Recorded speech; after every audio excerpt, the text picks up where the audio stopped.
Check, check, check. 1 2 1 2. What's happening? What's up? Got that thing fired up. I am starting my YouTube live because we are streaming all on social media: Facebook, YouTube, Twitch, Instagram, TikTok, and yeah, everywhere. So what's happening, everybody? What's up? This your boy, Mr. Richard, aka the Black Money Diamond Champion. I don't know, just making stuff up. But yeah, we talk everything money, we talk everything finances, and I don't know if I should have a live Q&A. I haven't done one in a long time.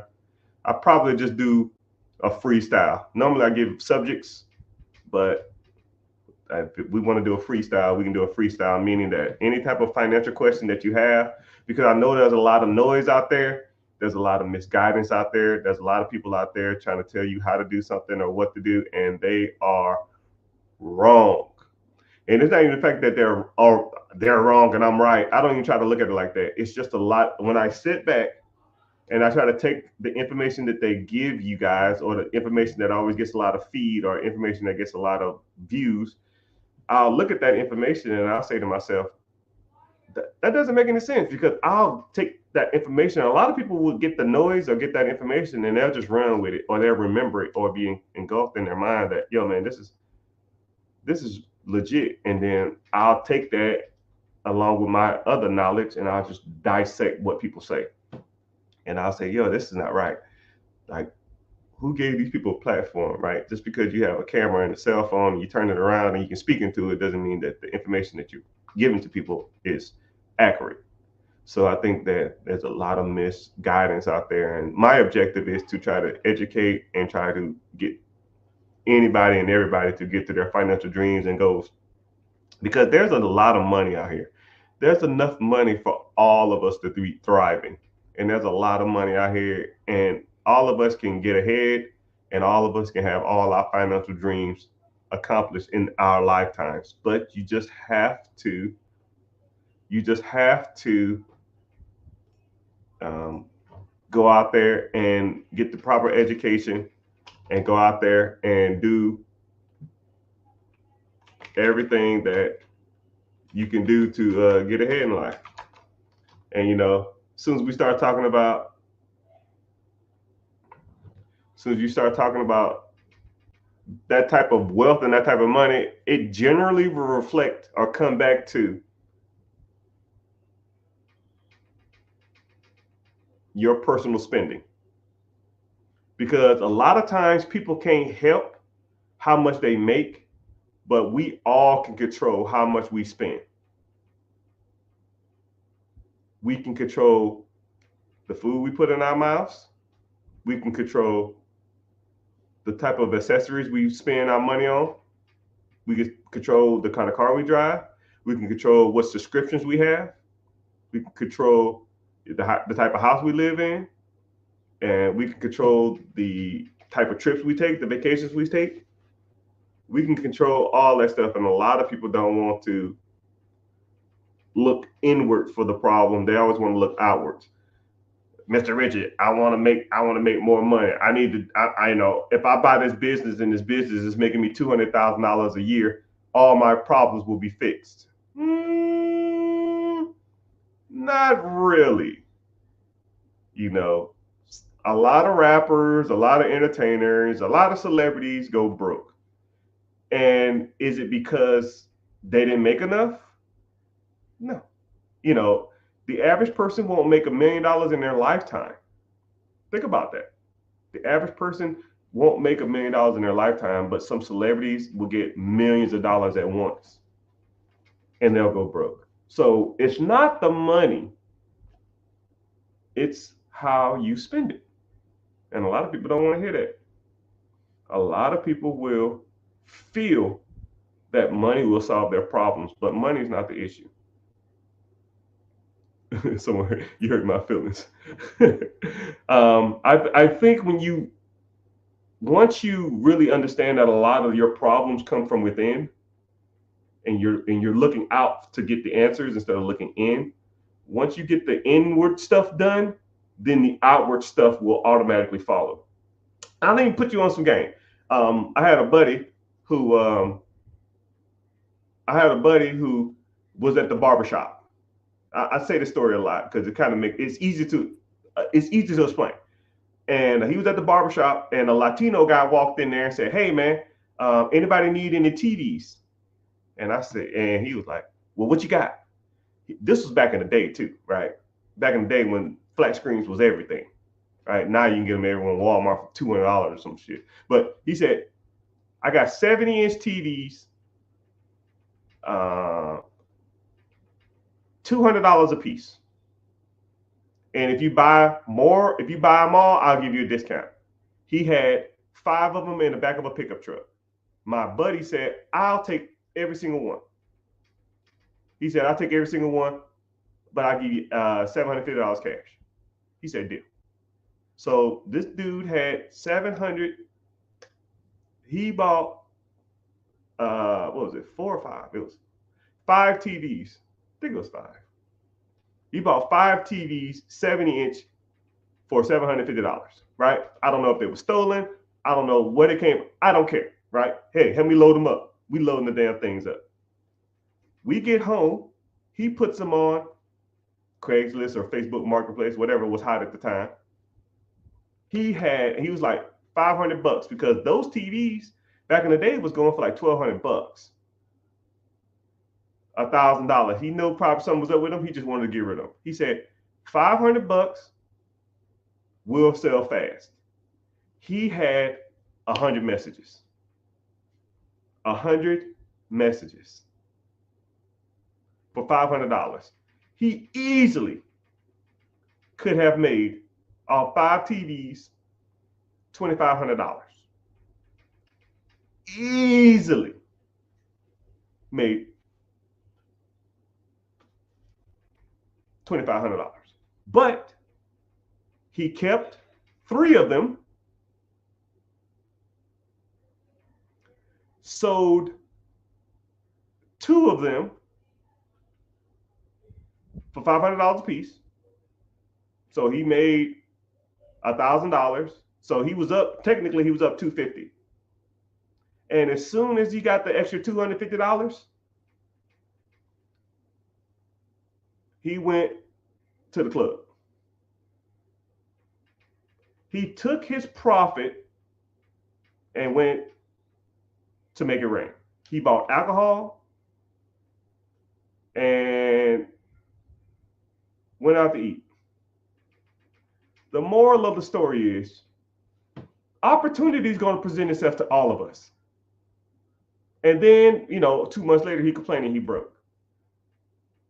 That is an inner problem. That is a problem that's here. I could have gave him 500 grand and he'll be broke in 2 years. I can give him any kind of money in the world. When opportunity presents itself, there's only 2 things going to happen. Broke people are going to do the same stuff they're doing to get broke. Middle class people are going to do the same thing to get them in the middle class, and rich and wealthy people will continue to do the same thing to get them ahead. That's why you need to learn this, not this. Stop blaming the world. Stop blaming the government. Stop blaming society. Stop blaming politicians. Stop blaming entertainers for your problems. It's all here. I don't make enough. Inflation's too high. The Biden, Trump, come out. That's trash, dog. We're beyond that. People always ask me who I vote for, or who am I going to vote for, or who did I vote for. It don't make me no difference. I don't give a dang if Mr. T's in office. I don't give a damn if Puff Daddy's in office. I'm going to get mine. I don't care if interest rates are 20%. I'm going to get mine. I don't give a damn if bread is $18 a slice. I'm going to get mine. I don't care if gas is $100 a gallon. I'm going to get mine. Hey, man, gas is high as hell. Bro, I don't even look at gas. Right? You worry about the wrong problems. I don't harp on shit I can't control. I can't make No matter who I vote for, no matter how much I bitch, no matter how much I complain, milk is going to be worth $3 or 50 cents or $4, whatever the hell it is, regardless. Don't care about it. Right? Between my chef and the missus, my food budget is $2,500 a month. Think about that. You think I give a shit how much eggs cost? $2,500. My chef comes over, what you want to eat? Cool, I need these 3 meals. Okay, cool. Here's your bill for the month. Cool, thanks.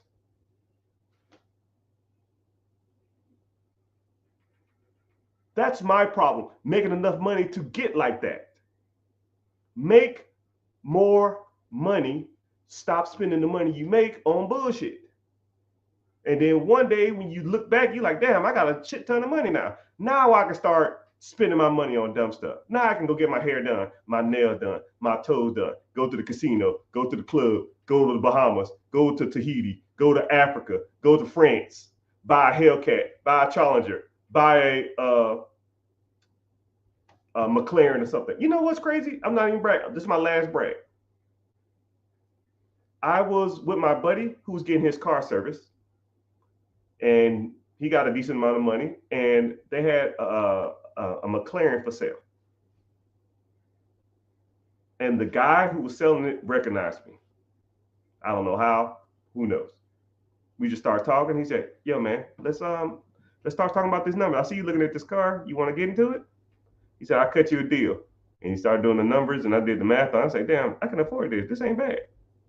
I said, "But you know what? I don't need this shit. Bye." Right? That's an inner problem. If most of y'all made what I made, y'all have been the first thing off the lot. Hottest thing on the lot, that there mine, right? Money ain't a thing, huh? Screaming down the street, listening to some bullshit, driving some shit that you can't even put in the garage. Got 6 cars out there. What am I gonna do with another? Right? But I won't tell you about it. I won't show you because it's irrelevant. But it's another story. All right, so I'm done with the mindset stuff. So let's get to starting. Someone said how much it costs for a consultation. If you want to get a consultation, a one-on-one, you want to get to a mentorship, you want to get into coaching, you want to get into that stuff, click the link in the bio, join the free class. The class is called Be Your Own Boss. Come to it, see if my goals and your goals align, and if they do, maybe we can get something started. If so, we'll go from there. If not, you come there and learn a little bit, and no harm, no foul. I won't sell you information, nor will I bombard you with spam messages, which I hate. Sometimes I'll just get into people's classes just to see what's going on and see like how they do stuff and how they structure and what they're going to talk about. And you know what's crazy is like, it was this one guy that was trying to teach you how to do like digital marketing. And he had like a dingy ass wife beater on.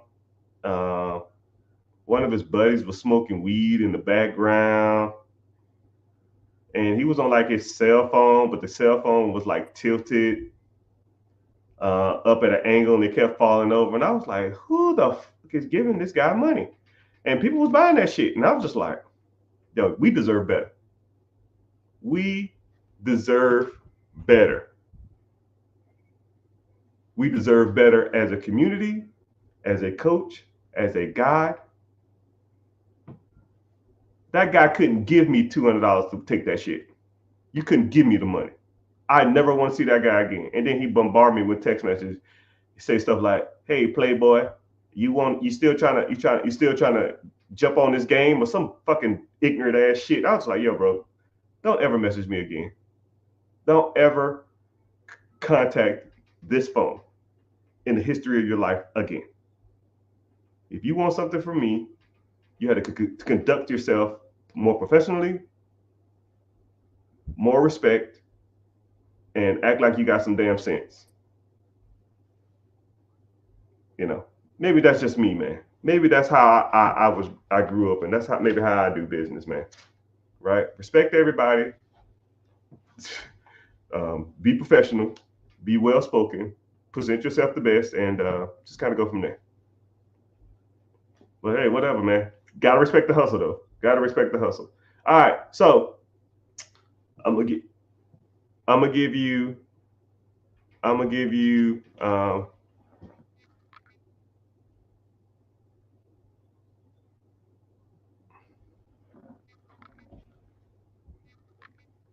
gonna give everybody a chance to get onto YouTube, the tube. So if you're watching from any social media platform, I appreciate you being here. But click the link in the bio, and then if you want to sign up for the free class, the link is called Be Your Own Boss. If you don't, then just go to the link and watch from YouTube because YouTube pays me to be here, right? So click the link up there and watch on YouTube, and it helps me out. And then also too, just a little side note: if you watch from YouTube and you comment, YouTube questions pop up in my face faster, and they're bigger too. So those on Instagram, because I have like 4 screens. So TikTok, actually 5 technically with TikTok. So TikTok, YouTube, Facebook, Twitch, Instagram, 2 Instagram pages. Yeah. So if you want to come in, ask a question, because like I'm here for you, and I want you to, ask anything that you've ever been unsure of, or give you a better understanding of some of this stuff, because a lot of this stuff out here that people try to teach, they are not that good. They're not even close to being good. There's some guys out here that are good, but it's like buying a puzzle piece, but someone took a hand. Someone It's like buying a puzzle, and then someone takes a handful of the puzzle and throw it in the trash. And you could put as much of this puzzle piece together as possible, but if a whole bunch of pieces are missing out of it, it's going to be hard to come up with a proper visual of what you need puzzle wise. And because, like, okay, I kind of even break that down. So there are some people out here who's really, really good at credit. And then there's some people out here who's really, really good at credit stacking or hybrid credit lending or getting loans. And those guys can help you get the bag. But then they don't know what to buy with it. They just help you with the money, right? Here's a whole bunch of money. I don't know what to do with it. And then you have some people that are good at real estate, right? And then there'll be like subcategories of real estate. Okay, I'm good at Section 8. Hey, man, I'm good at wholesaling. Oh, man, I'm good at the BRRRR strategy. Oh, I'm good at tax liens. But if a situation comes up that doesn't require a tax lien, they don't have no clue what they're doing.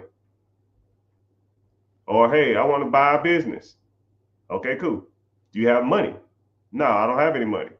Well, you're going to need good credit and money to buy a business. How's your credit? Well, my credit sucks. Well, okay, cool. Well, now you need to go to the guy with the credit. And then once your credit is fixed, then now you got to go to the guy to raise money. So you're going to like 3 different people to get one thing done, right? And then let's say if you start getting real money coming in from the business or the real estate, what are you going to do with it? You're going to just buy Hellcats and Louis Vuitton and Prada bags? No, you got to start investing that stuff. Well, what do you invest in? You got vast array of different accounts you can invest in. Now you got to go to somebody else to learn that. But here, we learn it all. We break it all down, right? I can almost take, it's kind of crazy, and I'm not trying to boast or brag. I can almost take anybody and make them successful if they really wanted to. Comically anybody. You just got to put in the work, and you got to take a chance, right? I've had people 400 credit scores, 500 credit scores, working check to check, having businesses and or real estate, whatever they wanted to. Because once you understand how the process works, then it's kind of self-explanatory, right? I'll even give you a general overview of it, right? If anybody want to listen to it, I'll give you a general overview of how the process works, right? So if someone comes in off the street with me, hey, Mr. Richard, I've been watching you a while, long time listener, never say anything. Screw it. I want to get started. Boom. Let's get to it. How's your credit? My credit's shitty. Okay, cool. Let's work on your credit. Let's get your utilization down. Let's get these hard inquiries off. Let's get these derogatory remarks off. Let's get this charge off, bankruptcies, repossession, baby mama payments, judgments, tax liens, whatever, right? We got to address those issues. Well, I ain't got no money to do that. Well, you better find some, right? You got to start side hustling. You got to start making extra money. You got to start cutting the fat, or you got to start picking up extra shifts, right? I don't care what you got to do. If you're single, you probably got to move back in with your mama or move in with a roommate. You live by yourself? Yeah. Why? You're broke. Cut the fat.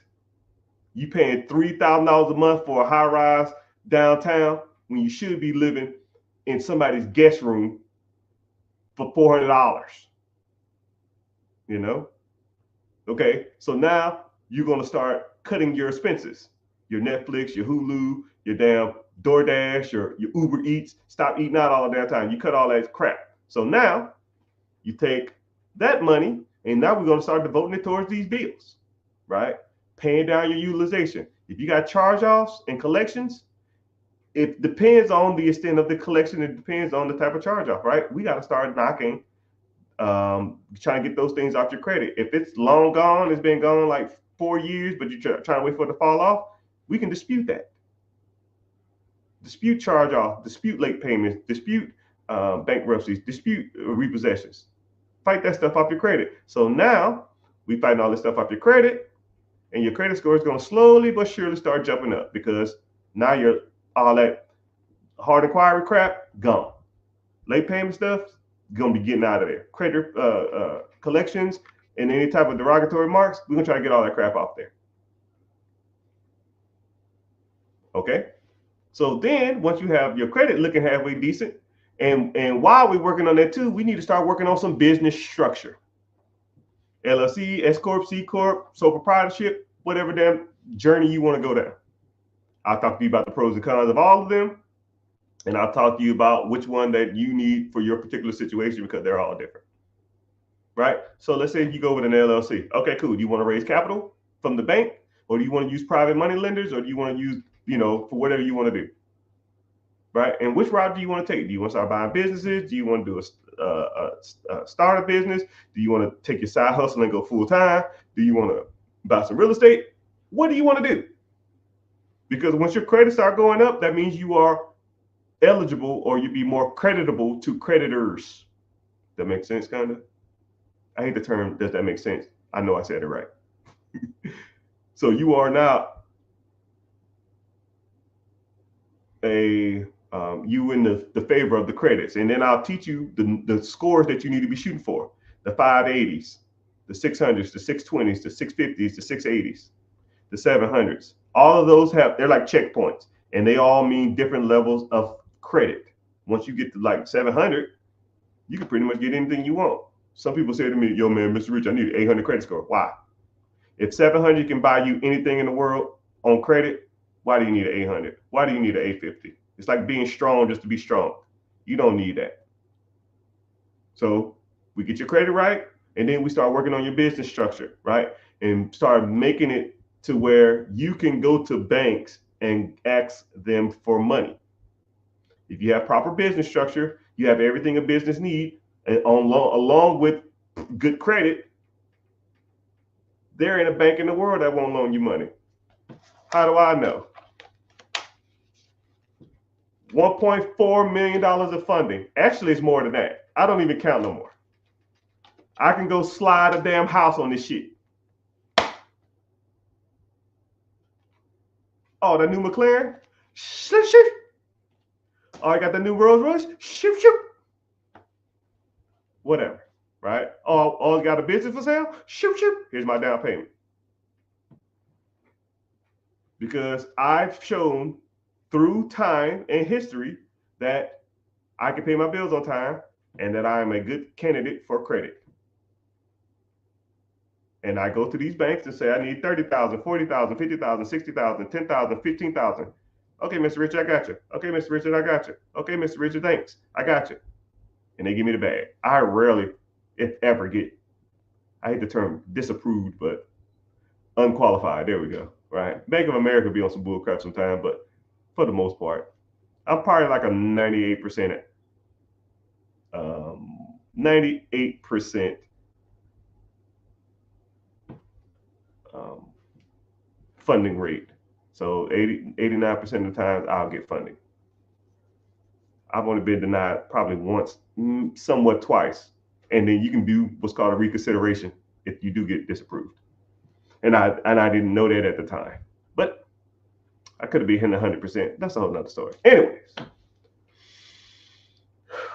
so once you establish good credit, and then you go out there and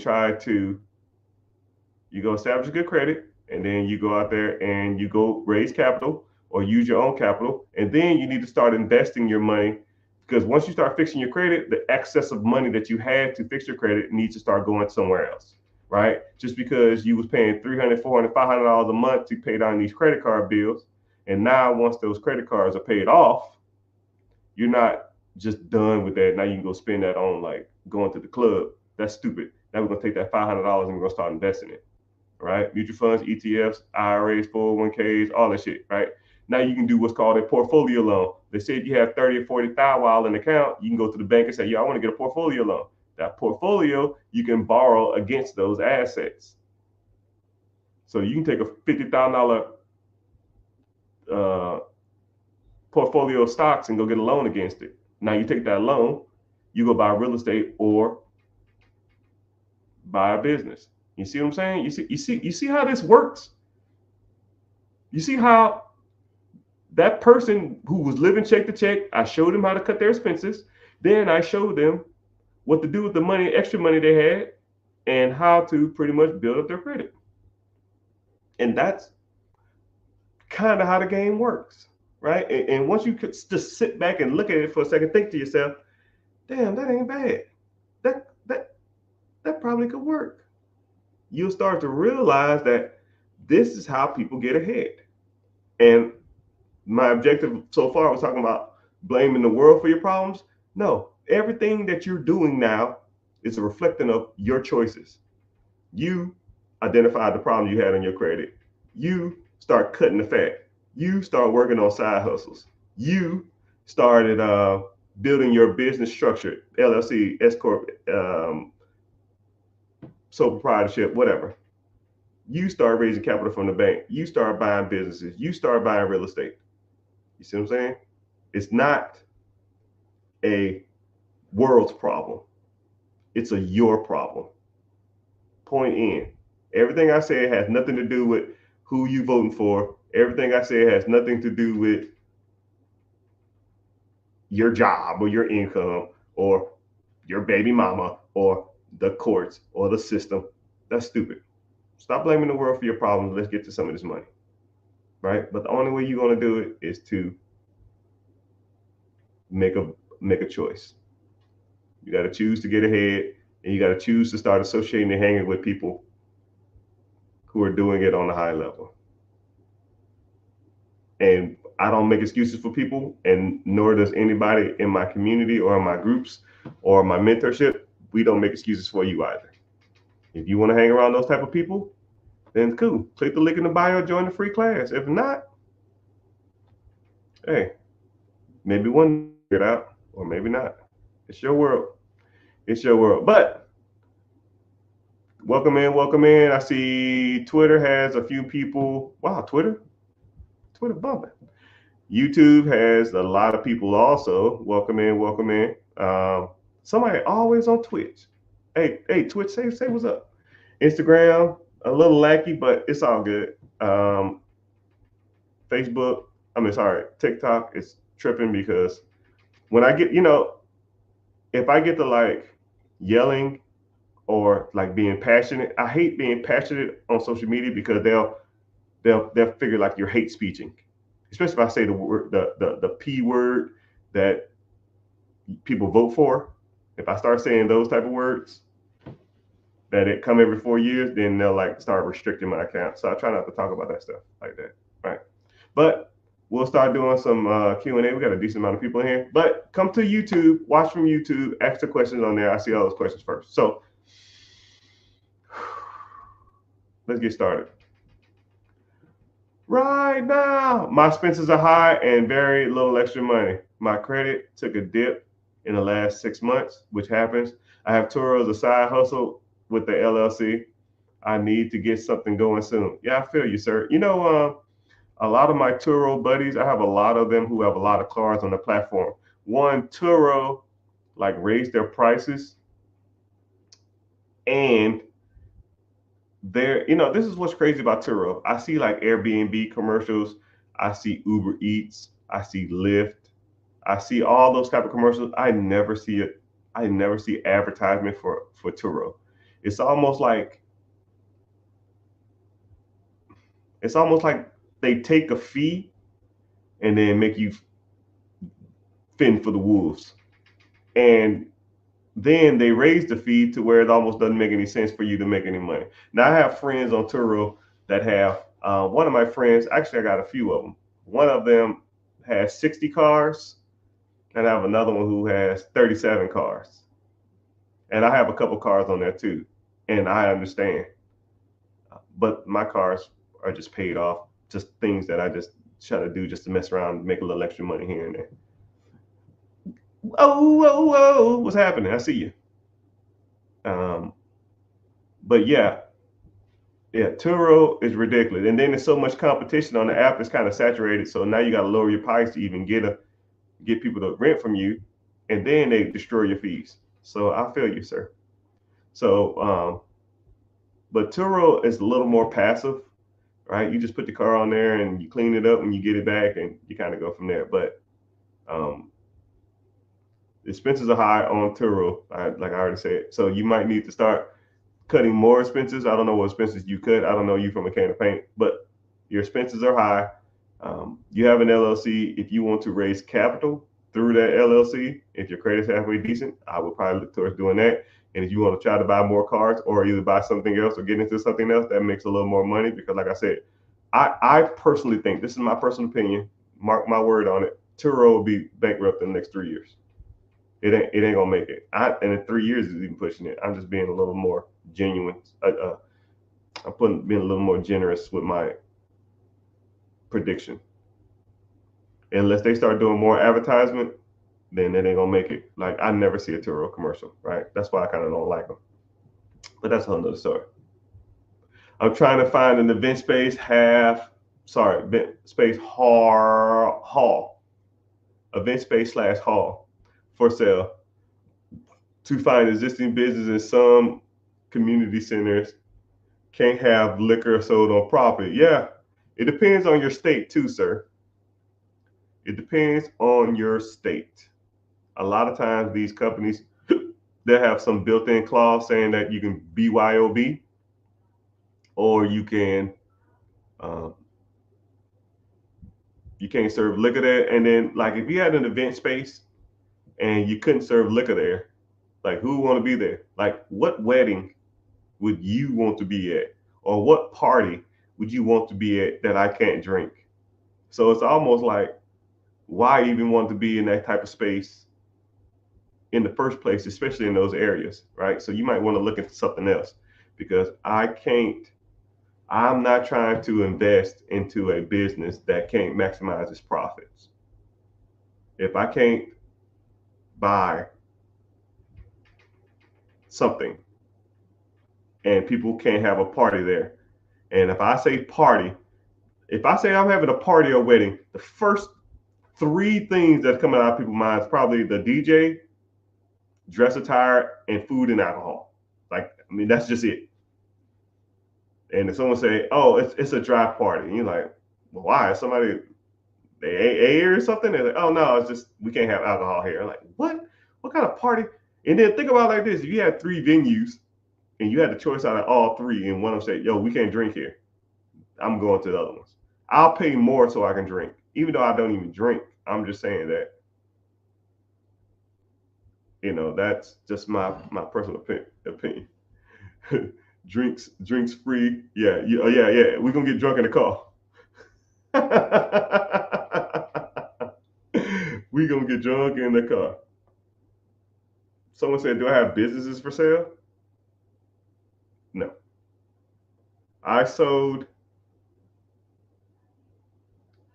the last one I sold was 2022. That's the last one I sold. But the ones I got now, they're so seamless and so effortlessly ran. I'll be a dummy to sell them. There's no point. You know what I mean? Why? You know what I mean? If I have a cow in the back, if I have a chicken in the back that's laying golden eggs and it don't crow, it don't damn poop, it don't make a noise. It just sit in the corner and just lay me golden eggs all day, right? And to what? To buy something that's gonna be making all the damn noise. The golden eggs gonna be smaller. I'm gonna have to damn stop what I'm doing throughout the day and go, nah, I'm good, right? This thing is this thing is on autopilot now, right? One side of me wants to just shake everything and get like a $25 million company, but why? It's just more money. Once you kind of content and happy on the type of money you're making, more money is irrelevant. Like I'm telling you, man, the grass is not that much greener on the other side. And I'll even give you a quick exercise. Okay, let's say if I gave you an extra 20 grand right now. Okay, TT, what's happening? I see you. Let's say if I gave you an extra 20 grand right now. Boom. What would you do? Cool. Let me go buy. Let me go put a down payment on a new car. Cool. Next month, another 20,000. Oh, cool. Let me go shopping. Cool. Another $20,000. Let me get a house now. Okay, cool. Boom. Another $20,000. Oh, let me take a vacation. Boom. Let me go buy another car. Boom. Another 20. Okay. Let me buy some more clothes. Boom. Another 20. Let me go vacation. Boom. Another 20. Oh, let me buy another vacation home. Boom. Let me buy more clothes. Let me buy more clothes. Let me buy more cars. Let me buy more cars. Let me buy more houses. Let me buy more houses. Let me take more vacations. Let me take more vacation. You see what I'm doing? You see what that is? It's nothing. Once you've gone everywhere, or you experience everything, or you have everything you want, or you buy everything at the store, you know what's crazy? I'll go buy stuff at I'll go buy some clothes, and then I'll go get like 4 outfits, and then I'll put them in my closet. And I'll wear one. I had one that I really liked, and then a week later, you know I'll wear one around the house or something like that, and I ain't even go nowhere. And then the next week, I thought about wearing one, but it was raining, so I didn't want to wear that one. And then a month later, like, okay, cool, let's go shopping. And then all the same shit that I just bought is already still in the store. You're like, oh fuck, I don't want none of this stuff. I already got it.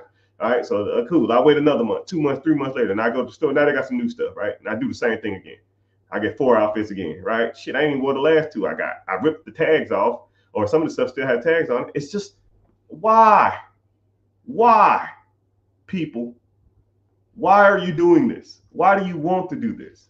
You got to start looking at the big picture, right? You can drive so many cars. I've driven and ridden in every car there is in the world, damn near, right? Probably except for Bugatti, right? Everything else I've damn near sat my ass in. It feels just like a Toyota Corolla. It doesn't make me no difference. When you're in the car, you don't even care that you're in it. Only people that care that you're in it are the people around you. Right? So what? We out here flexing and getting money and getting cars for other people to acknowledge that you got money and cars? That's the goal? That's the hustle? That's why all of this is for. To impress other people. Kanye West said it best. I spent $1 million just to be like, homie, you ain't up on this. He understands the game, man. He understands the game. He understands. Like when he said, like you start really listening to some of the stuff he says about money, a lot of people think he's crazy, but it's about as true as it gets. About as true as it gets, my guy. For some of it, yeah. But I'm gonna tell you something too. I listen to a lot of like rich people and famous people talk about money. People already know you have money. When you go to places and people already Googled you and you're a celebrity, or people already know how much money you got. And, why? Thanks for sharing the life. Appreciate that. But I hate to like crush your dreams from the other side, and people think that their their problems are solved with money. You'll have the same problems with money. I give everybody in this room $100,000 a month, and you'll still have the same problems you have. right? They're just different problems.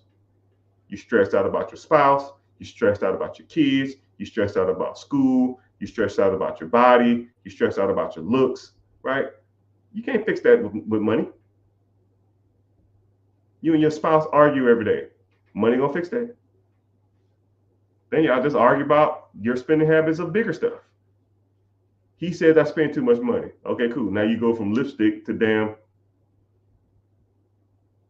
$800 shoes. It'll be the same thing. It's the same thing. It's the same thing. I promise you. Right? You need to have a good sense on who you are before you start getting the big dough. But people don't want to hear that. People don't want to hear that. People just like, give me the money and I'll show you. I don't know. Let me try. See? But money won't fix your problems. 70% of millionaires go broke. 70% of lottery winners go broke. I think it's like 41% of celebrities who come into a lot of money, or football players or something like that, go broke too. I think the only statistic that actually keeps that above any decent number is basketball players. Basketball players have like pension money and they get paid a lot more money. They don't have enough time to spend their money like most people. First of all, their contracts are way bigger than any other athlete, and they play longer, and they don't have as much downtime. Football season is only like 6 months, 7 months max, right? Basketball season is damn near like 9.5 months.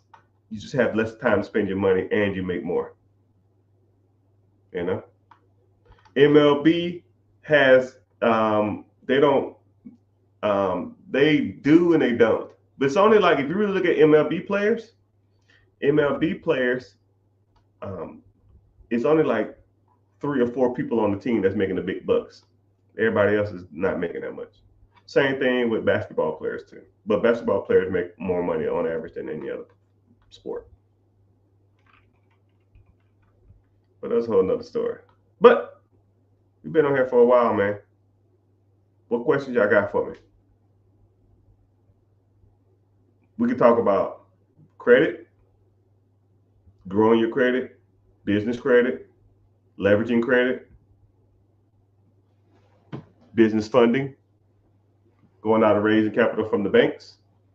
We can talk about investing, mutual funds, ETFs, compound interest account versus simple interest accounts. We could talk about stocks, bonds, mutual funds, crypto, if you want to talk about that crap. We can talk about IULs or UILs, LUIs, or whatever the hell they call it. IULs? Is it IULs or UILs? IULs. I don't know. Whatever that crap is, right? And if you into that stuff, man, or annuities or other kind of crap, it is not it, man. It's not it. We can talk about starting a business. We can talk about buying a business. You can talk about investing in real estate, syndication. We can talk about wholesaling. We can talk about we can talk about bird dogging. We can talk about tax liens, talk about sub-2. We can talk about owner financing. It doesn't make a difference. You almost need to know everything about all that stuff. IUL, laugh emoji. Yeah, I don't know what the hell that shit is. That shit's trash. It's so bad. It's so bad. I almost want to start an IUL fund just to make millions of dollars off people. They are killing people, man. I wish I could have one universal message to anybody who has an IUL. And I'll break down that shit on a simple calculator, and I use every metric that any of y'all give me. Right? How much you pay a month, how much is your principal, how much is your payout, and what's your benefit factor. You give me all those numbers, I'll put them in a calculator and do simple 3rd grade, 5th grade math, and you'll be like, damn, this does suck. And I'm like, yeah, it does suck. Someone said I need credit repair. All right, click the link in the bio, join the free class. It's Wednesday at 9 p.m. EST. If I want to start a business, oh, my bad. Every once in a while, people come in and say something that makes me upset to my stomach. I get a little sick. You stated if I wanted to start a business. Come here.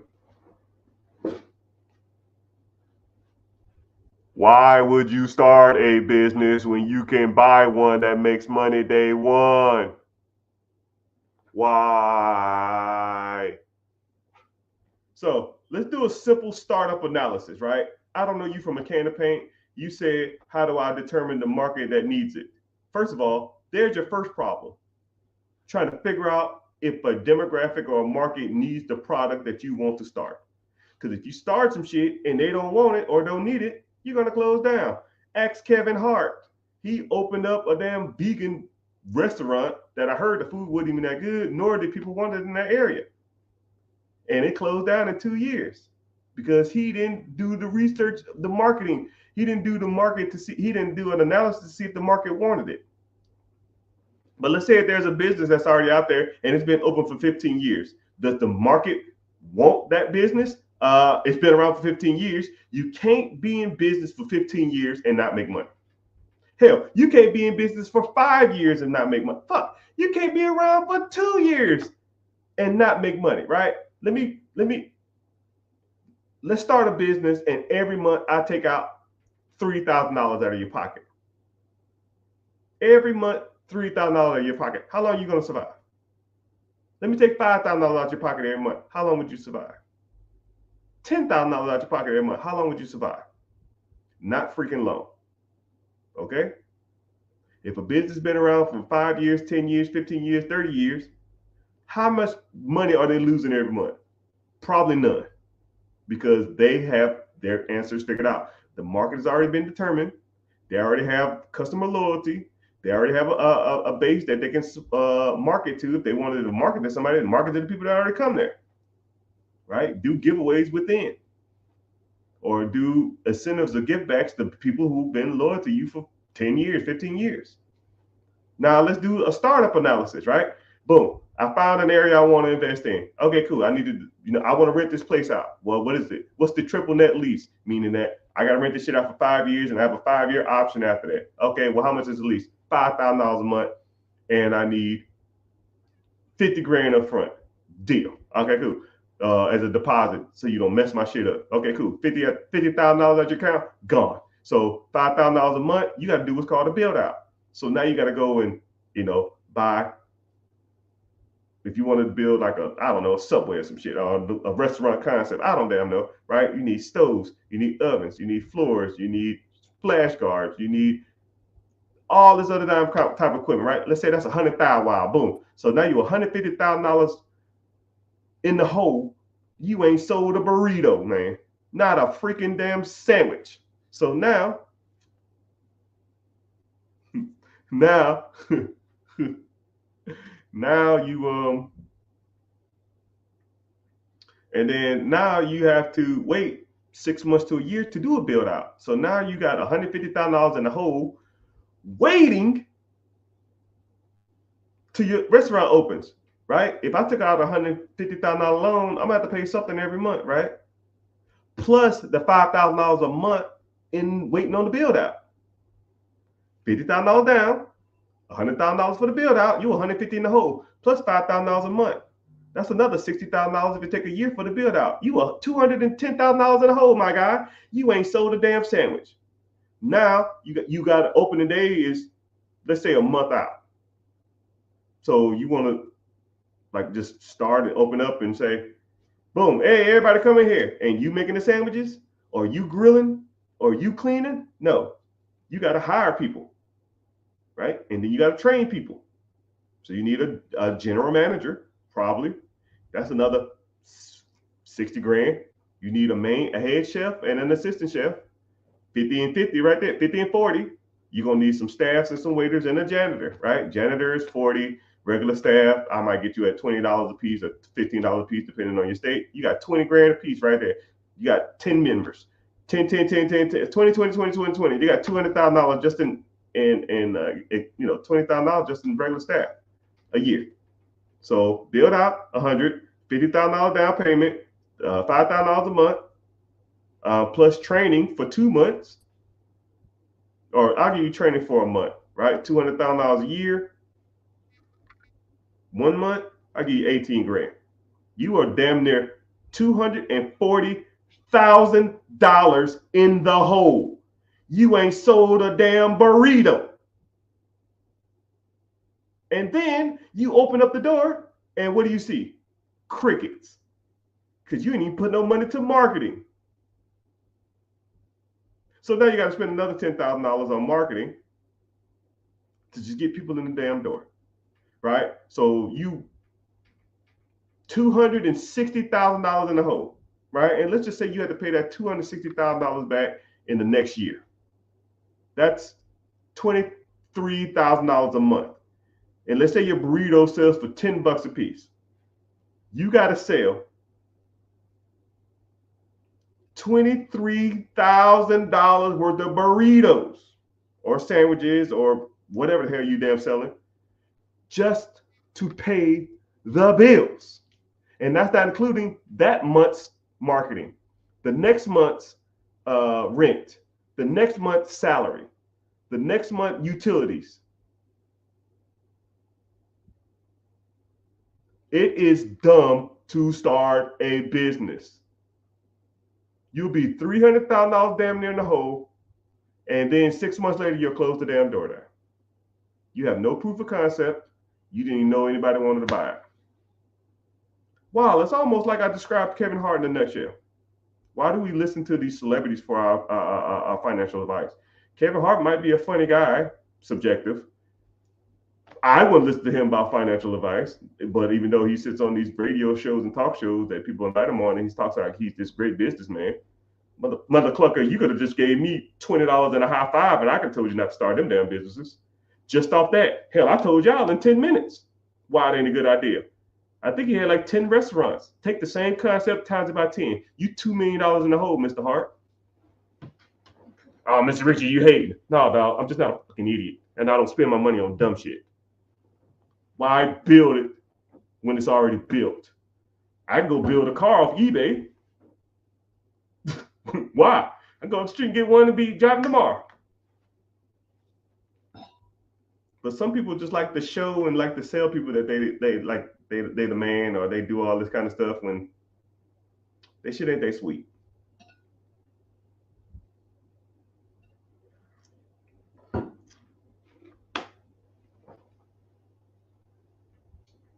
Someone says, if a business is cash flowing, why do people sell them? I always use your car as the best analogy.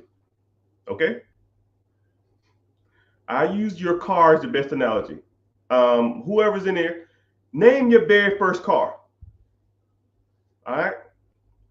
Someone says if businesses are making money and they're good businesses, why do they sell them? Name your very first car. If y'all want to start naming random cars, right? Mine was a 1984 Toyota Corolla.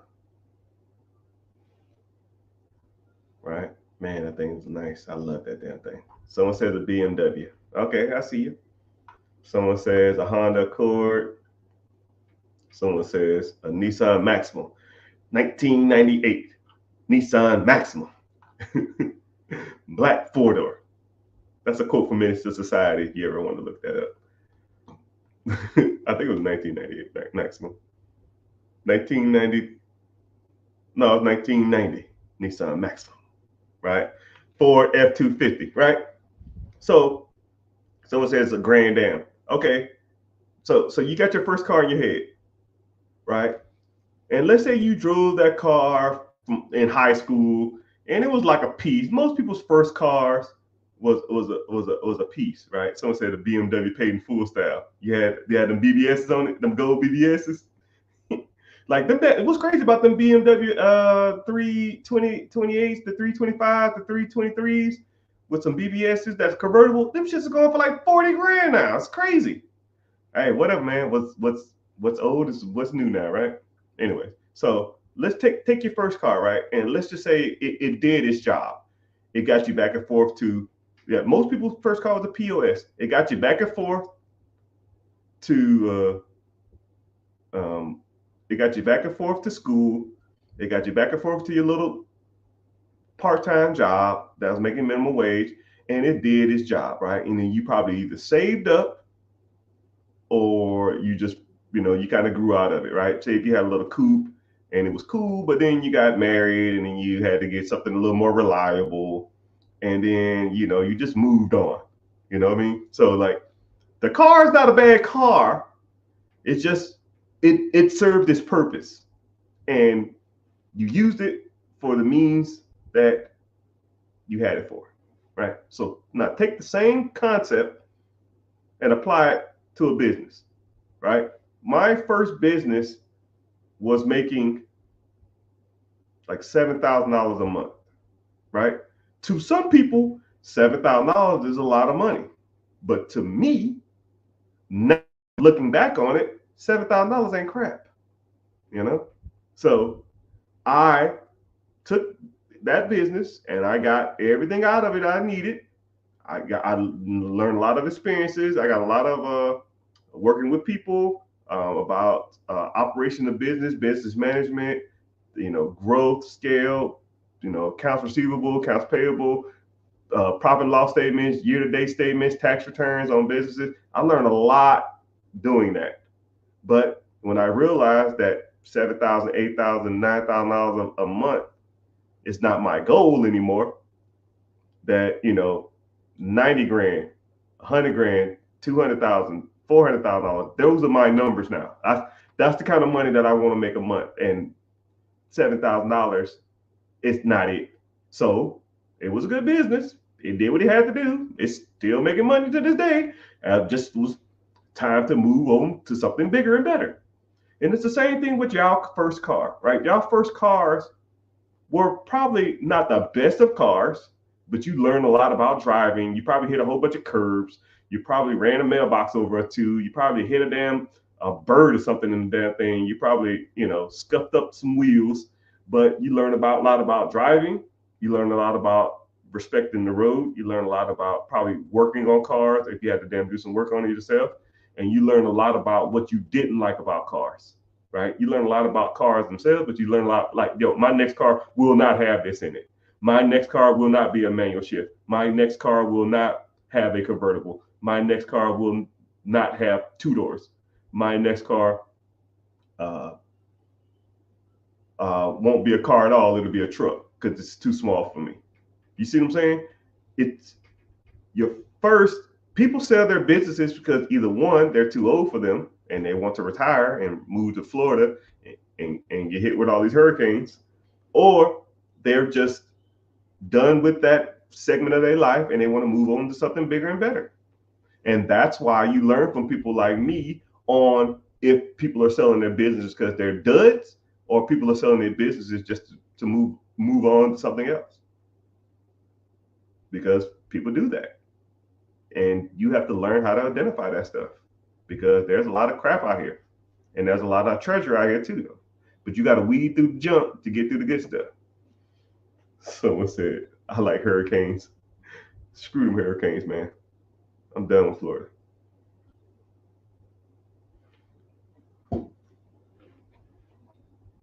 But I appreciate that question though.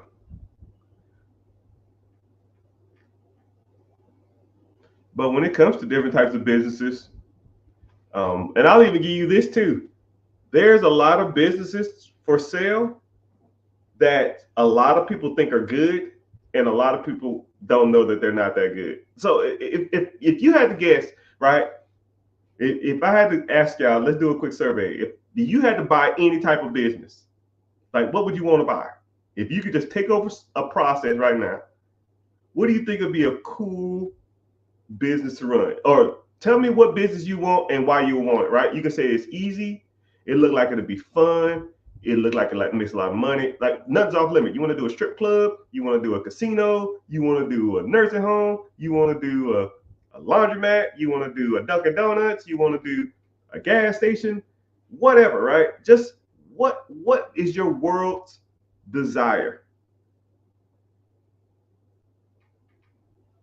What is your world's desire, right? If you can get any type of business, right? Because once you really start dissecting some of these businesses, a lot of the things that people say are good are trash, and a lot of things that people say are trash is good. You know, sanitation always good. People are lazy and people hate junk. Less competition and very profitable. You ain't lying on that, man. I'll shovel pig crap for a damn $5 million a year. I don't care. Well, I won't be shoveling it, but I'll be walking around with the people that do shovel it, right? Right? Someone said 92 Honda Accord clapped out. Oh, it took a crap. You know, my boy's first car was a 96 Honda Accord, and it had like one headlight. It made like a backfire. We paid $450 for that car. We put a new headlight on it and a new interior light bulb and fixed the timing belt. We probably had about $300 into that thing. We spent like $400, $500 on it. I don't remember what it was. It was super cheap. We probably put $300 into it. We sold someone else $1,500. That thing was a monster, man. I think that I still see that little ugly thing because it had aftermarket headlights, but it had like two-tone paint job that we did with spray paint.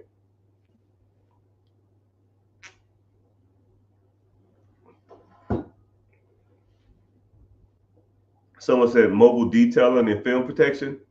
Yeah, the markup on some of them things is nuts, man. And what's crazy is if I was you, I'd probably look into getting into that if I was you. That's a really good industry to make money on, right? But you can get to mobile details in multiple three different ways, right? You can do mobile detail as you go to them. You can do mobile detail as self-serve, and you can do mobile detail as in you drive your car through, put them on subscription service, and they can vacuum their car out. And I think all of them are very profitable. I don't think I've ever seen one not do well. Everyone I've ever seen, the one where you drive through with the subscription service, is a little overpriced now, but I think a lot of people. So I'm gonna kind of put you on some game too. Uh, so let's take a pool of people who want to buy a car wash or do car wash details and stuff like that. And like I say, all of these people, everybody's going to gravitate towards the drive-through car washes that you use the vacuum service that you get your subscription service on because they're big, they're making good money, and a lot of people like them. A lot of people like that business model, right? But while everybody's focusing over here, the self-serve, you put your quarters in, put your $2 in, and you wash your cars. Those are like falling by the wayside, and you can almost catch steals on these things, man. You just got to know where to look and know how to negotiate with people. So these things, because a lot of people will say, yo, man, I'm gonna just go over here and focus on these. And everybody want to not get out their car and hand wash their stuff. But there's still people out there that get the excitement. They feel like those machines can't do what they can do. Or they have like something specific, like they want to get some like specific dirt off. So those, and then also mobile detailing. I think any type of come to you service is going to blow up in the next 5 years. So let's think about it. These are just my prediction. These services are going to blow up in the next 5 years. Okay. Mobile detailing. You come to my house, you clean my car. So think of that. You come to my house, you do X, you leave. Okay. Once you have those keywords plugged in, you can insert whatever you want. You come to my house, you clean my house, you leave. You come to my house, you clean my house, you leave. You come to my house, you fold my laundry, you leave. You come to my house, you watch my dog, you leave. You come to my house, you walk my dog, you leave. Just stuff like that. Like things that people don't want. You come to my house, you cook for me, you leave. Those type of services are going to expand in the next 5 years. Like I'm a fair warning. Hear me out now. Once if you want to hop on this, right? I think $1 million deals every day. This is yours. If you want to have it, I don't care. I don't have time. I make a decent amount of money. I don't need any more. I'm good. If you had an app to service people in any one of those ways, you will be rich. Think about it like this. If I had an app to where a person would come over my house and cook for me and then leave, or an app where, like, let's say if I had like My mom used to make huge ass dinners, right? Barbecue chicken, macaroni and cheese, collard greens, cornbread, yams. And let's say she cooked enough for like a family of four, right? She take the family of four and she put it into like a little pan, couple of little pans, and then you ordered it on your phone, and then I would take you a whole family service of food for the day. I would buy that shit every day. But there's nothing out there like that, right? There's not a mobile app I can't think of any where I can just say, yo, man, come over my house. I'll take a picture of my car, and you come over my house, and you clean my car. And then someone shows up in my house, right? I got to get on the yellow pages. I got to get into I got to find an app. I got to go on Facebook Marketplace. Oh, yeah, fuck. Where's the app, right? Where's the app I can go to and have a person? I put all my dirty laundry in a basket or in a trash bag and put it on my front porch. Somebody comes over my house, take my clothes, wash them, fold them, press them, and put them back on my porch in 3 days. Right? When I was in Iraq, we had a water restriction, so we couldn't even use the laundromat. We couldn't wash our clothes. We couldn't wash our own clothes. So we would have to get a laundry basket. It's like a mesh netting. We would take our mesh netting, we would put our name, our like man number or serial number, whatever you want to call it, and our address on this piece of paper. We'll stick it in there. We'll put it in there. 3 days later, we come back, underwear crispy, shirts crispy, pants crispy, uniforms crispy, socks crispy. I said, why didn't this everywhere? If I put my laundry on the front porch, somebody come and wash my clothes, fold my clothes, press my clothes, and vacuum seal them tight, and put it right back on my front porch in 3 days. I'll happily pay for that shit. Happily. But hey, I can only give y'all $1 million ideas. Y'all gotta do them. Y'all gotta do the work, right?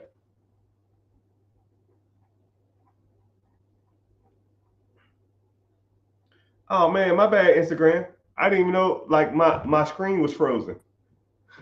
So Instagram, if y'all in here, man, say something. Man. I didn't see the message. I was like, why Instagram ain't talking? Why no one ain't coming here? But I seen people popping in and out of there, but it just wasn't doing anything. But thank you. I mean, go over to YouTube. It's a decent amount of people in the YouTube watching. Thank y'all for being here, right? One of my major goals is I watched a streamer, and I try not to be envious of people. I try not to be, but it is what it is. But I watched a YouTuber today, and he had like 8,400 people in his live, and he was just talking about like just like random stuff. I think he was talking about like the weather in the South, and I was just like, how many so many people in here? You know, I'm trying to put y'all on that $1 million game, and it'd be like a handful of people in here. But I respect all y'all. I appreciate every single one of you. Welcome in Facebook. I see you. Twitch. I see you. YouTube. We was thick a little minute ago, but now it's kind of thinning off.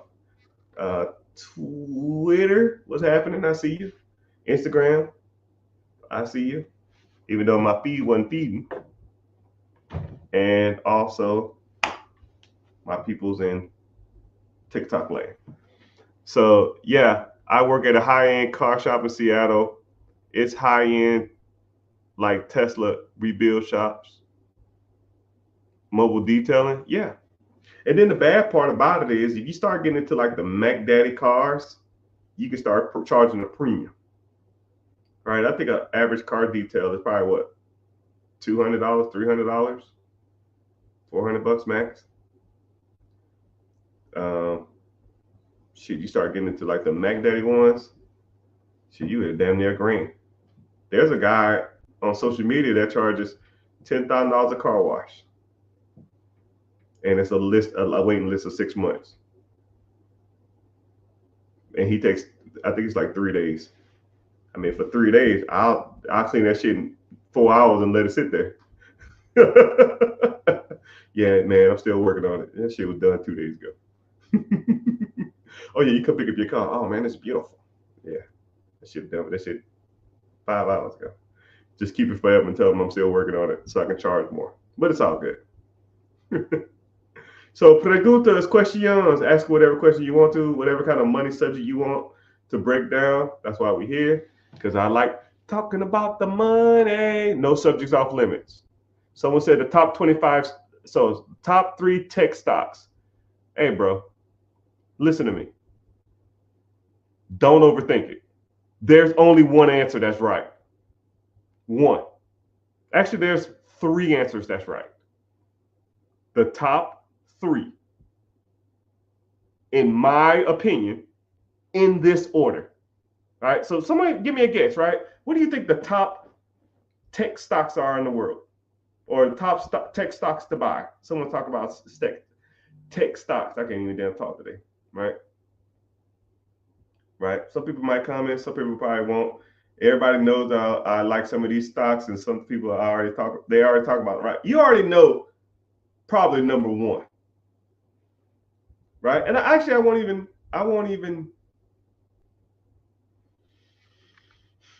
be biased. Okay? Because my answers are gonna be a little biased. Okay.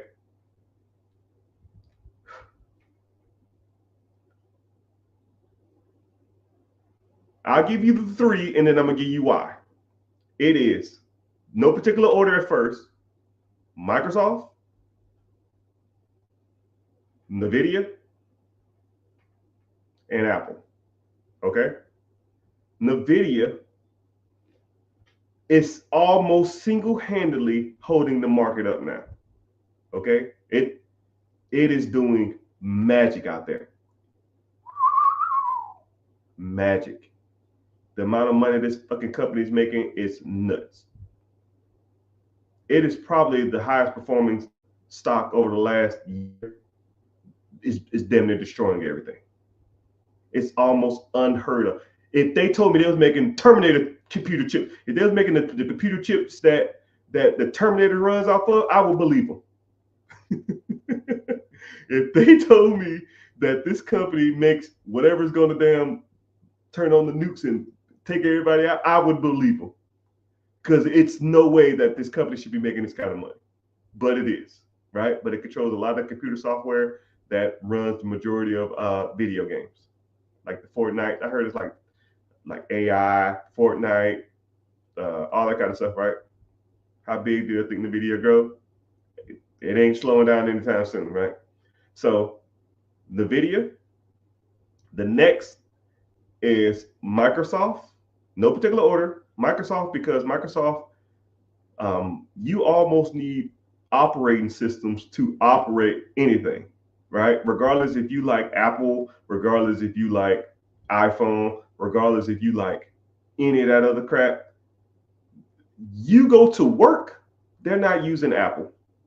You go to the library, they're not using Apple. You go to the government, they're not using Apple. You go to any of that other stuff, anything in the world, most systems run off Microsoft, right? You want a Word document, it's not going to be on Apple. You want an Excel spreadsheet, it's not going to be on Apple. You want a PDF, we're pushing in there. Now you in I can't even think of what they call it now, but you know what I mean. You get the point, right? And then Apple. Apple has been doing me good. I want to say I started investing heavily in Apple, I want to say 2016. I did a real estate deal. I think I hit for like, I don't know, 45 grand. And then a buddy of mine said, Adobe, sorry. Yeah, you're right. Someone told me Apple's gonna split. And I said, okay, cool. Thanks. When you heard, I heard they're gonna split this week. Cool. And my $45,000 check from a real estate deal I did, just deposited earlier that week. I took the whole 45 and put it on Apple. And I've been slowly but surely putting about $500 to $1,000 a month since then on Apple. my Apple is up easily 700, 800% since then. Easily, right? So I will never, I don't like Apples. I don't like iPhones. I don't like Apple Watches. I don't like iMacs or Mac Pros or Pro. I don't like any of that crap. I will never, ever, ever, look at me in my eyes, ever, ever, ever, ever, ever own an Apple product. Ever. But I swear up and down by that product, by their stock. Because I know people are diehard loyal to that stuff. And then when people are diehard loyal, you will make money off of it. You make money off people's loyalty. You could take coffee from the gas station and put it in a Starbucks cup, and people will say, yo, this is the best coffee in the world. Loyalty. They had people, I'm going to give you 2 experiments they did with Apple. They took the old Apple phone. They said, yo, we're going to let you use the new Apple phone, right? So let's say you had a 14. Oh, here's the new Apple 15. We're going to give you the new Apple 15. You let me know if you like it or not. They gave them the old phones. Exact same features that their phone had. Oh man, it seems like it's working so much faster. The camera's better. It seems like it has a better speed. I like the clarity of the phone. It's the exact same phone. When you're that blind, loyalty wise, they're printing off money, and then they charge within their own system. You say Apple's up to 16 now. Yeah, slick. I get what you're saying. Hear me. Listen to what I'm saying. The point is, people are loyal to those brands, right? Some people will literally ostracize or critique or belittle people if they don't have those devices. My kids come to me all the time and say, all my friends have Apple. You are just falling into that marketing crap. They have less than superior products on all levels. And then they had another experiment where they will put Android people in a room or Google Pixel people in a room, and they will have other people come into the room and they will brag about how much they love their Apples. So they'll give a random person, right? Say you have a Galaxy whatever, right? Or a Pixel whatever. They'll put you in a room and then they'll bring like 3-4 random people in there and they'll just brag about how much they love their iPhone. People will literally stop what they're doing on their phone and put their phone up because they don't want to be ostracized or criticized by Apple members. When you have that kind of impact on an individual, when you can affect their psyche and make them feel less inferior or less than because of a product, you have sold water in a bottle. Smart water, same thing. Ain't nothing smart about it. Dasani, Aquafina, Deer Park, Fiji. You're paying for the convenience to have the water. It's no benefit to having that shit. But you can't tell anybody else that. If you want to spend $3 on water, that's fine. It's your world. But they've given people tap water and put it into a Deer Park, Dasani, Aquafina, or Fiji, and said, which one of these tastes better? And just because it's in a fancy bottle, they'll say, yo, this one tastes better. All this shit tap. You can put all the bottles with all tap water in, and people are like, this one tastes better. Okay, cool, man. That's why I like Apple, because it messes with people's lists. You won't get me, but you'll get other people there. But so the answer to your question, NVIDIA. If I had to put in order, NVIDIA, Apple, then Microsoft. Top 3 stock tech companies. They're actually the most. Actually, those 3 companies are the most sought out companies to purchase on the stock market. Period. I want to say something like 45% of all the stocks are purchased are the top 10 companies. And if those are the top three, you're talking probably like 30% of the market share. 30% of the market, 30% of the stocks purchased every day are Microsoft, Apple, and Nvidia. 30%. I don't even know how many billions of dollars are traded every day, but think about that number. Sit on that one, homeboy.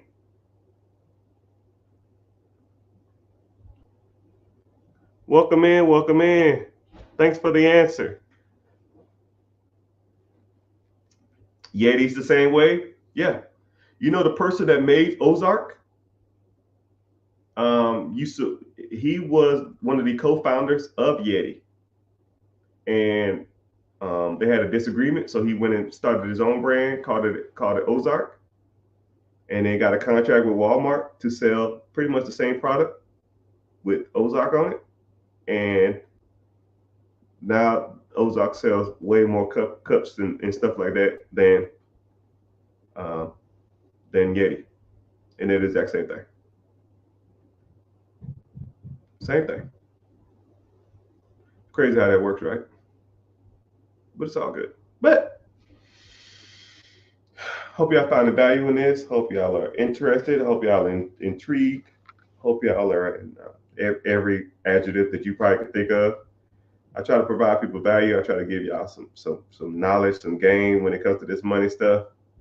Yeah, ask the questions, people, because like you rarely get a chance to ask. I hate bragging, but I'll say it like this: someone who got their stuff together and who's genuinely coming to you and telling you how the stuff works versus trying to just like shove products down your throat and all that kind of crap, right? But I will say if you want to, learn more and get more details about how this stuff really works and you just want to work with me one-on-one and get into some details of some stuff, right? You click the link in the bio, join the free class. But if you don't, you just here and ask me whatever question you want, and I kind of give you a little direction, a little pointing to how you can do some of this stuff. Someone says, I'm 19 years old and I got 40,000 while liquid down for a serve car wash. Hell yeah. Is it better to get on the lease or buy through a loan?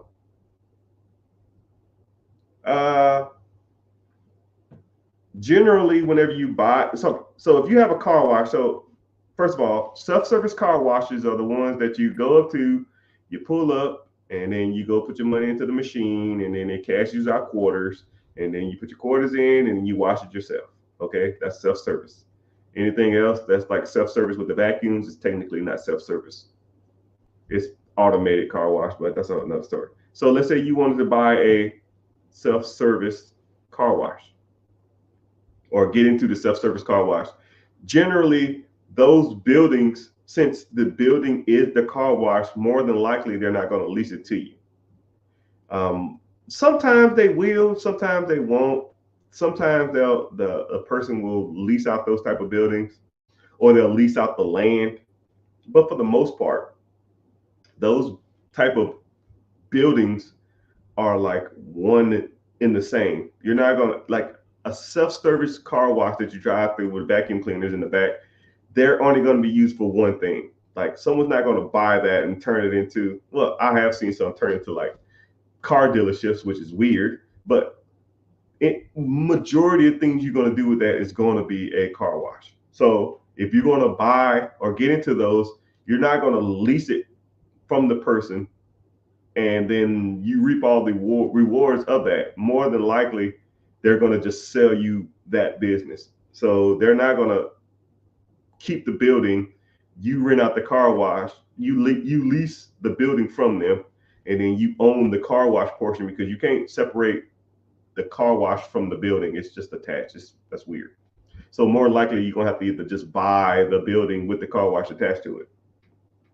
So yeah, so you're not going to probably lease that. You're going to have to buy that. And if you're looking to buy that, you can probably buy some in your area with that down payment. They're probably not as expensive as you think. You just need to start looking. Actually, I know of a few of them that's for sale. But whenever you do want to get into that stuff, you got to look at the fact that you have to be I call it a slave to the business, but I don't want to discourage you. I just want to give you a quick synopsis of how it's going to be. So let's say if you did buy a car wash, you have to check on it every 3 to 4 days, right? So pick 2 days out the week. We'll say Mondays and Thursdays, because Mondays after the weekend, that's your biggest money maker, and then Thursdays before the weekend comes or something. Okay, so because one, you got to see if someone broke into your shit, somebody broke a wand, somebody the cash is full or the cash is jammed, because if people trying to put money into your machine to get change out, and let's say it's jammed, or some clown put banana peel or some shit in there, because people are stupid. So now you got to either clean it out or work on it or service it, because if you're not checking on it, then you don't know what the hell's going on with it. So and then let's say if your money is like, once your bill dispenser gets so much money in it, it can't take no more money. Or let's say there's a coin jam, now no one can get quarters.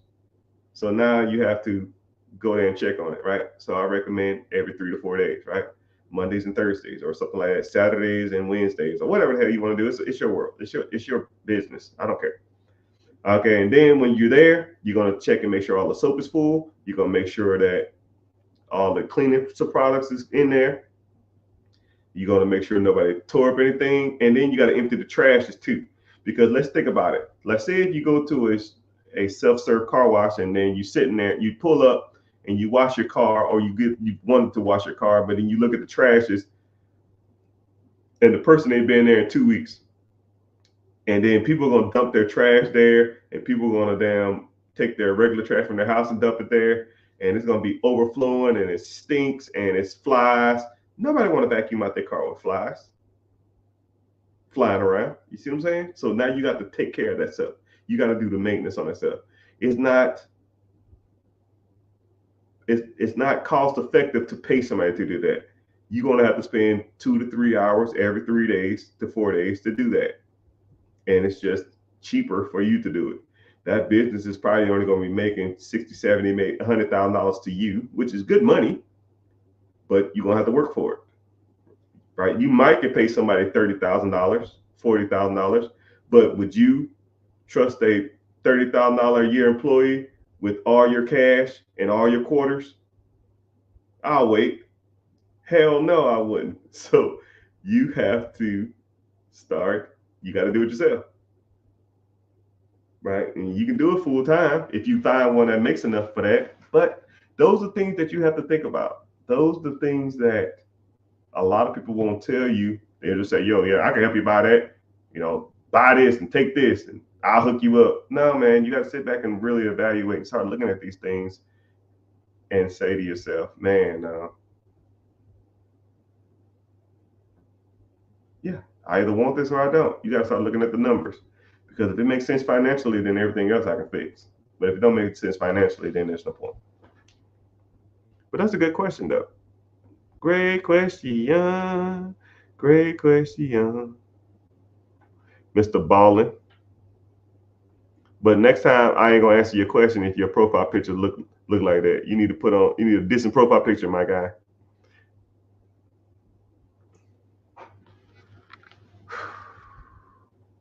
What's the upper limit of personal credit cards versus annual income?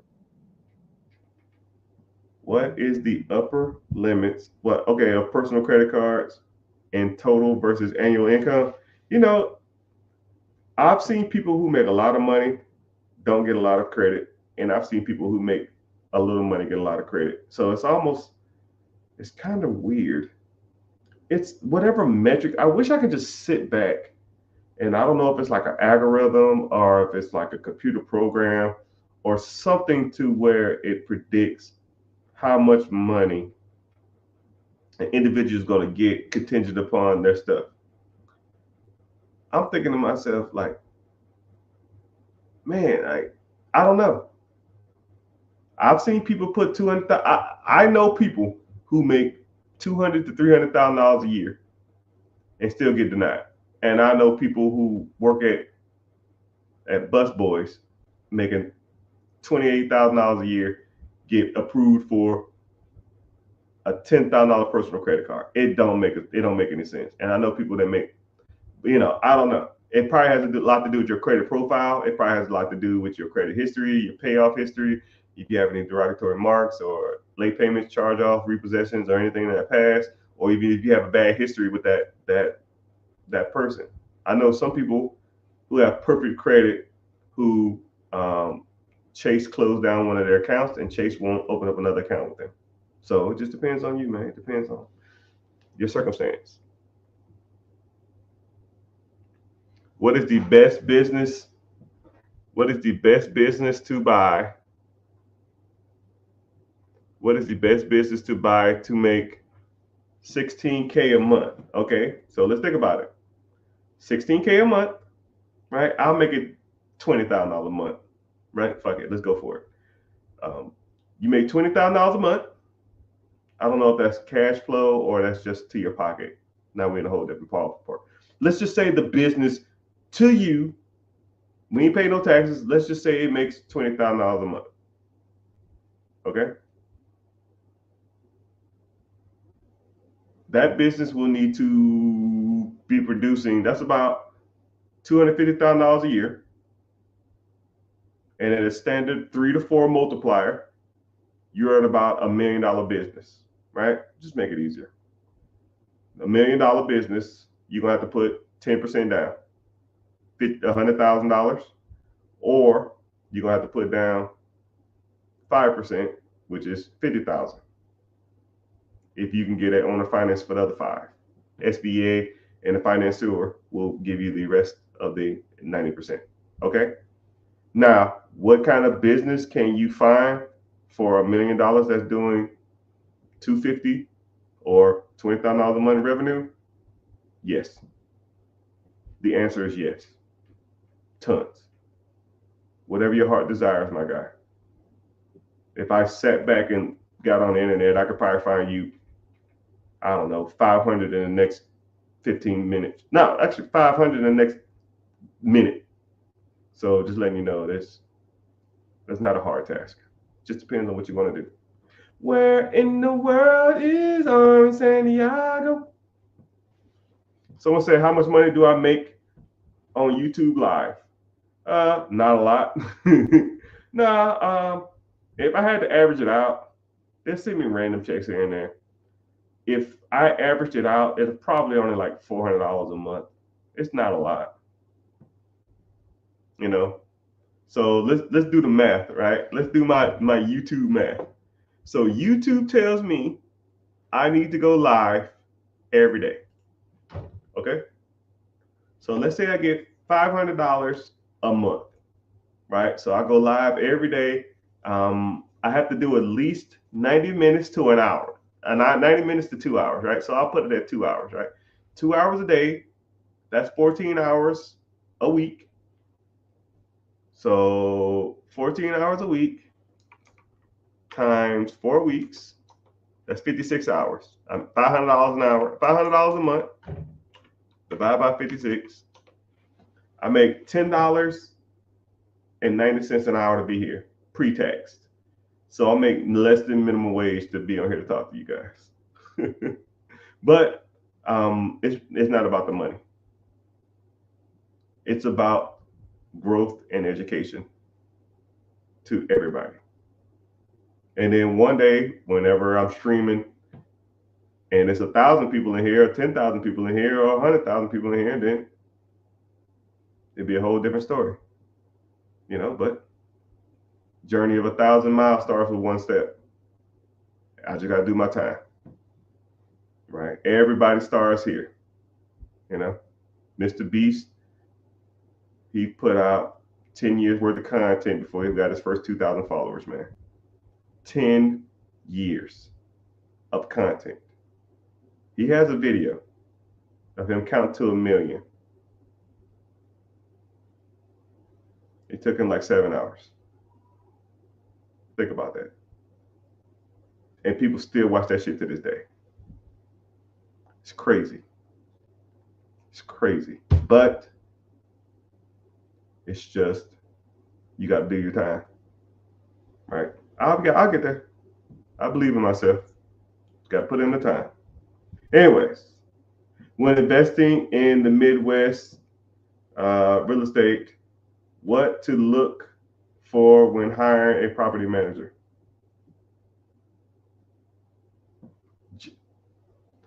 You can do a couple things.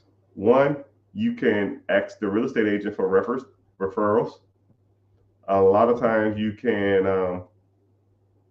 almost do reverse engineering too.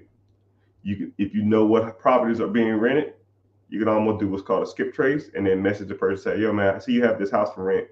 Just out of curiosity, how do you like this property management company? Right? You can do stuff like that. But there's multitudes of ways, right? Since you in the community, just ask me one day and I'll break them all down for you if you want me to.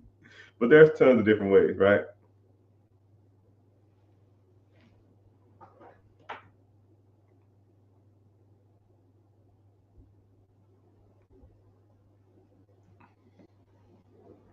So if y'all following me too, or if y'all in here, if y'all get messages from anybody that's not me, there'll be some like the rich get Richards or the rich got Richards or something to that extent. Just block them. They're gonna try to sell you on some crypto or some other crap. The scam game is crazy out there, man. And I almost feel bad if people get scammed by a fake account of mine. I used to I felt real bad. I wanted just to pay the people if they ever got scammed, but I I would be literally sending hundreds and thousands of dollars a day if that was the case. So just I can't do it no more. Right? There's three on here watching now. Cool, block them. Block them. They don't even follow. Block. Boop. How you gonna use my likeness and don't even follow me? That's almost disrespectful.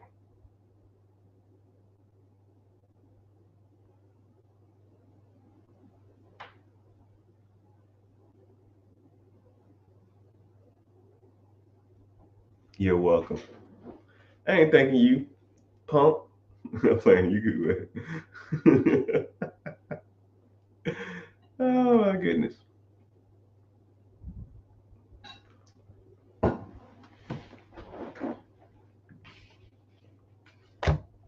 But I'm gonna probably stay on here another 15, 20 more minutes. If you're watching from anywhere in the world, um, click the link in the bio or just go to YouTube and type in the Rich Get Richard, and you can watch me there. And it's a little, it's easier for me to see your comments and or those channels pay me to be here, right? I probably have about 100 people in here now over all the social media platforms, and YouTube is the only one that gives up the money. Everybody else be on the bull stool, right? Mm. But if you want to watch from there, it's all cool. If you don't, it's fine. I don't care. It don't make me no difference. I already got mine. Let's talk about setting up successful kids as early as possible. Ooh. Let's get into the kids. We are the world. We are the children. All right. So first of all, let's let it be known. Regardless if you have kids or not, this is applicable to you. And a lot of times, people don't never necessarily want to give up on their dreams to chase their kids' dreams, but you can almost do one and the same. You can chase your dreams while also preparing your kids for their future. And I'm gonna kind of put you on a little easy way to kind of think about this. So a lot of people will say invest in life insurance. And I'm not saying life insurance is great or bad or okay, it is what it is. I'm not telling anybody to cancel their life insurance. Don't You ain't gotta listen to nothing I say, right? But there are better ways out there to do it, right? Especially if you do like temporary life insurance, which that's a whole nother story, which I recommend, but and it's cheaper. Term life insurance, not temporary. Well, I guess it's term. It's a term for it. So what you do is you take all the money that you was going to devote to your kid. Okay? This is the play. If there's another easier way out there to do this, you let me know, because I ain't figured out one yet. And I've been doing this for years and it's been working for me. Right? But like I said, invest with your own prejudice and bias, whatever analogy you want to include. So you invest in something that's going to be long term. That's where the play is. You can't do it off of short term gains, and you can't do it off trends. Like the crypto thing and sports gambling and shots, pools, stop loss, options, futures. That shit ain't it, right? You need some long term, old school investing. Something, the easiest way to explain it is, if your grandma or your mama heard of the company, if your kids heard of the company, if the company's going to be around, if you feel like the company's going to be around in 10 years, right? So ask yourself this. You can even say that with Bitcoin. You think Bitcoin's going to be around in 10 years? I don't know. He's like, yeah, it will be. Cool. Put your life on it. Would you put your life that Bitcoin will be around in 10 years? No. Exactly. What about Amazon? Your life, Amazon will be here in 10 years. Yeah, I would, right? NVIDIA? Yep. Microsoft? Yep. Google? Will Google be around in 10 years? Yeah. Google ain't going nowhere. So now, once you've kind of established like long-term investments versus shit, it's not that hard. Once you establish like long-term investments, now what you need to do is you need to allocate money towards long-term goals. Simple. And when I say allocate, I mean over a long period of time. We're not doing, oh, I put $3,000 in this account 4 years ago. No, dog, that ain't it, right? Dollar cost averaging. It's almost like, think about it like this. What's more effective? If I took somebody and I punched them as hard as they can, or I just sit there and did this?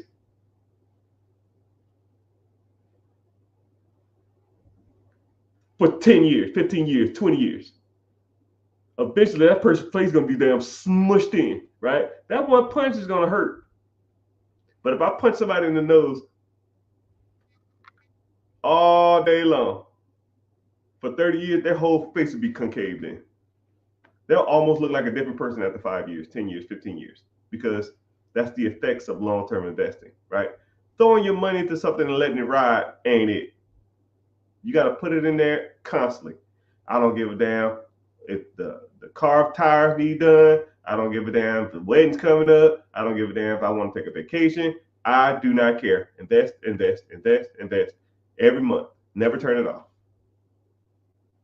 And then what you do is you put those into accounts and investments that will pay you over time. Dividend, interest, all that. And once you have a certain amount in there, then you can borrow against that money. You can do portfolio loans. And you can take that money out and invest it in something else while the money's still growing. It's a crazy concept, right? If you don't pay that money back, they're coming for your stock, but just pay it back. Duh. But and let's say you grow this fund. Let's say you grow this fund into $500,000. Okay, the interest on $5,000, even if you follow the simple stock S&P 500 over the last 5 years, or since the Great Depression, 1933. Since the Great Depression, the stock market as a whole, not the S&P 500, just every stock, good or bad, since the Great Depression has made about 10.3% returns. So let's say you have $500,000 in this account and you want to chill now. $500,000 at 10.3%. It's $51,000. So you will get a dividend check or interest check for $51,000.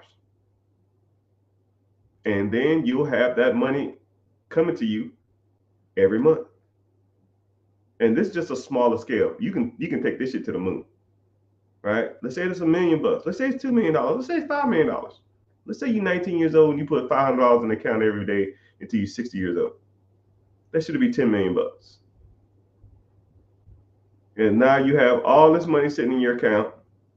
You can borrow against it if you want to, but why do that?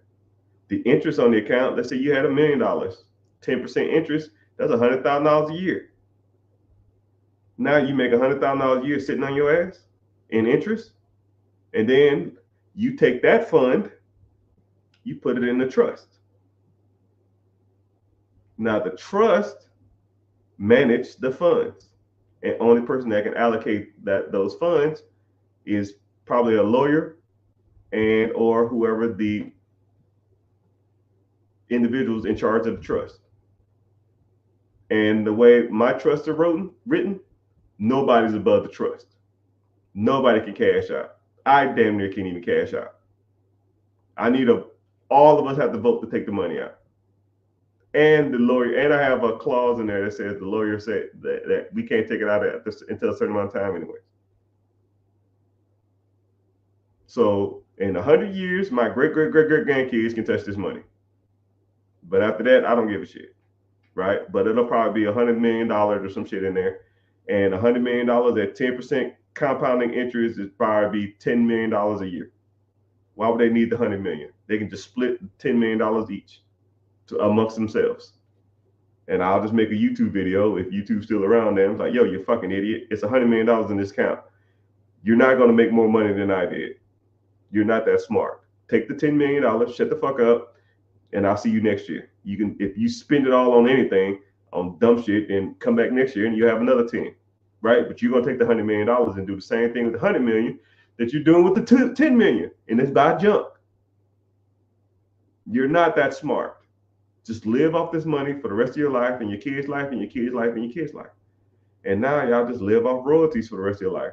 You pretty much making your kids trust fund babies. I always like the term trust fund babies because you've heard of it before, but you never knew what it was. It's just somebody in their lineage, somebody like, say, your grandfather, your great-great-grandfather just started investing in stocks or a mutual fund, or they bought a company or sold a company, or they did something where they got a lot of money. They put it into the stock market or they put it into an investment, and the investment pays their family a royalty or interest or a percentage every year for the rest of their lives. They have a $50 million in their account. $50 million pays them $5 million a year. They are trust fund babies now. Their portion of the trust is $1 million. So they get $1 million every year. It's not a real hard concept to think about. It's just crazy to think that somebody 70 years ago did the same thing that I'm doing now. And it's so crazy how somebody 50 years ago can do something that you can start now for your kids. And a lot of people don't, well, my kids, well, I want money now. Yeah, bro. You can do this on top of whatever you need to do now. This is just your fallout.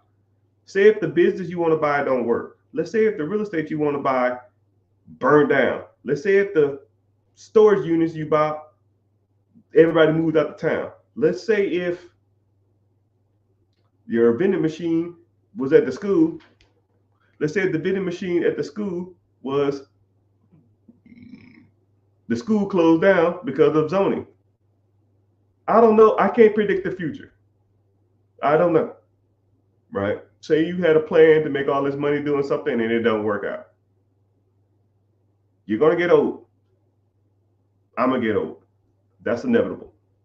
You can either start putting money into these accounts and it's there whenever you're old, or you can put all your eggs in a basket that you have no uncertainty about. But I know for this, Google's going to be around 10 years from now. Google's going to be around 20 years from now. Hell, Google might be around for the next 100 years. Why not ride that coattail for the rest of your life, your family's life, your rest of your lineage? I hate the term generational wealth, but you have the capability the opportunity, the means to change your family lineage. You have everything. You have, I'm gonna sit up. I'm looking in your eyes.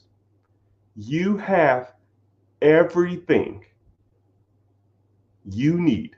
If you're understanding the words that are coming out of my mouth and you are looking at this and you're processing this in the United States of America, or wherever you are, you speak English, you understand what I'm saying, you have everything you need to be successful.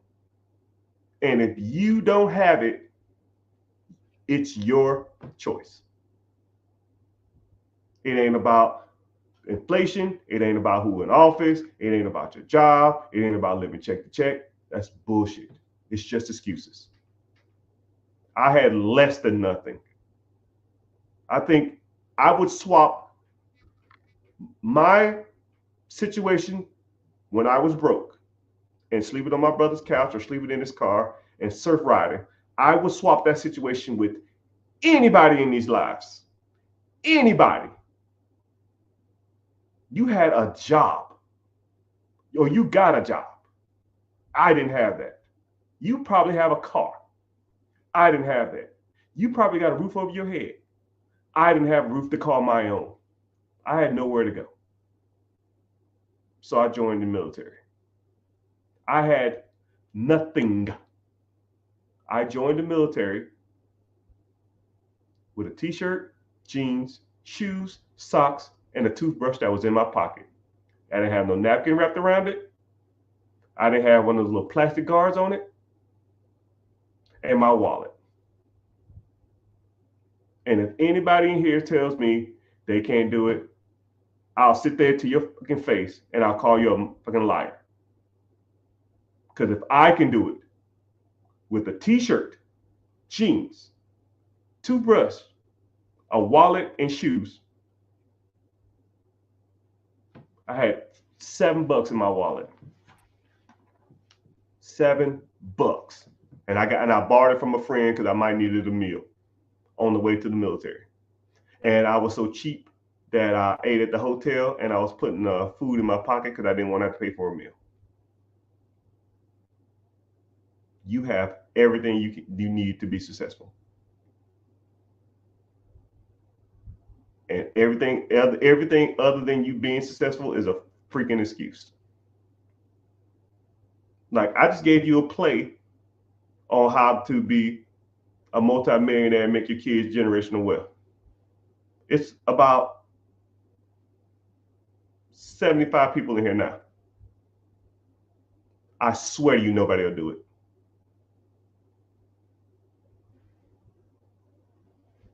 You got to make the decision. You got to tell yourself, I'm tired of this shit. I can't do this no more. Mr. Richard, I need help. I almost sound like a church pastor that trying to get you to join the church. I hate when I talk like that. But I'm trying to be real with you, man. I'm trying to be real with you. Right? I'm talking from a place of I've been there. I try not to talk like I'm better than you. I've struggled more so than most of y'all. Right? You have a car and a job. I had less than that. And now your boy caked up. I put in the work.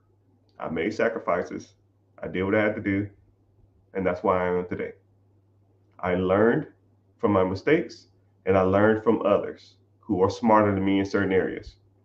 If you don't know how to do this type of stuff, you don't know how to do the real estate stuff. You don't know how to do the business stuff. You don't know how to do the LLC, S Corp, C Corp, sole proprietorship, business structure stuff.